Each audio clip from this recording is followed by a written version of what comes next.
শীতের মৌসুমে কষ্ট উপেক্ষা করে ওযু করা। শীতের সময় ওযু করতে খুব বেশি আরাম লাগে না, সাধারণত কষ্ট লাগে, ঠিক না বেঠিক?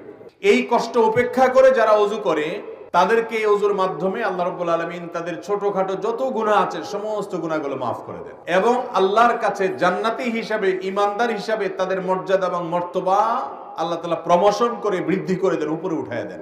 নবীজি সাল্লাল্লাহু আলাইহি ওয়াসাল্লাম বলেছেন, আলা আদুল্লুকুম আলা মা ইয়ামহুল্লাহু বিহিল খাতায়া ওয়া ইয়ারফাউ বিহিদ দারাজাত।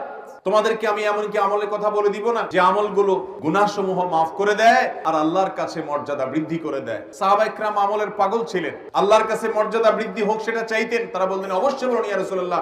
তখন নবীজি সাল্লাল্লাহু আলাইহি সাল্লাম যে কয়েকটি আমলের কথা বললেন, এর ভিতরে একটা আমল হলো ইসবাগুল ওযুই আলাল মাকারিহ।